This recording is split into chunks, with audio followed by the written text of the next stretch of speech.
మొన్న ఇరాన్ ఏమొచ్చేసి ఖతర్ మీద రస్ లఫాన్ క్షేత్రం మీద, ఆ తర్వాత సౌదీ అరేబియాలో ఉన్నటువంటి అరామ్కో క్షేత్రం మీద, ఇప్పుడు కువైట్లో ఉన్నటువంటి ఇంకొక ప్రధానమైనటువంటి క్షేత్రం మినా అల్ అహ్మదీ ఆయిల్ రిఫైనరీపై డ్రోన్ దాడి చేసింది. ఇదే మేము కువైట్కి ఇస్తున్నటువంటి రంజాన్ గిఫ్ట్ అని కూడా చెప్తోంది ఇరాన్.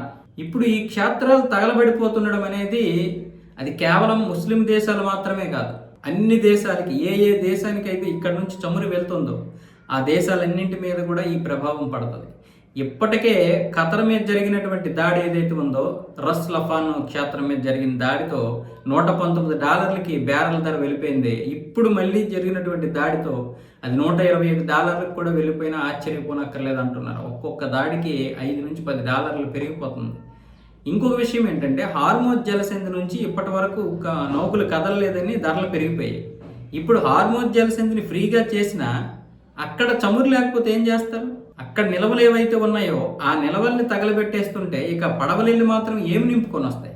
ఇప్పటికే ఉత్పత్తి తగ్గిపోయింది మొత్తం గల్ఫ్లో.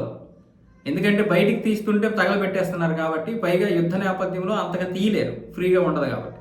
ఒక్కొక్క దేశం రోజుకి 6-7 మిలియన్ బ్యారెల్ ఉత్పత్తి చేసేవాళ్ళు ఇప్పుడేమొచ్చేసి 1 మిలియన్ కూడా ఉత్పత్తి చేయలేకపోతారు. దాన్నైనా బయటికి అమ్ముదామా అంటే హార్మోజ్ జలసంధిలో క్లోజ్ చేస్తున్నారు.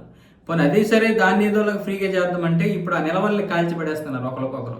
సో ఇప్పుడు ధర విపరీతంగా పెరిగిపోద్ది. $130 దాటిందంటే బ్యారెల్ ధర, ఇక ఎవరు కూడా ఏ ధరని ఆపలేరు. ఇప్పటికే మన దగ్గర స్పీడ్ పెట్రోల్ ఏదైతే ఉందో ఆ యొక్క దాని మీద $2.5 పెంచారు. అంటే ఇక పెరగడానికి సిద్ధంగా ఉంది కాబట్టి ఇక మనం సిద్ధంగా ఉండాలని ఇది ఒక సూచన.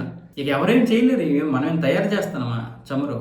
ఇప్పుడు ఏమైనా చమురు కానీ గ్యాస్ కానీ మనం తయారు చేస్తే దాన్ని ఏదో ఒక విధంగా మన కంట్రోల్లో ఉంటుంది, కానీ బయట నుంచి రావాల్సినటువంటి దాని మీద మనం ఏం చేయలేము.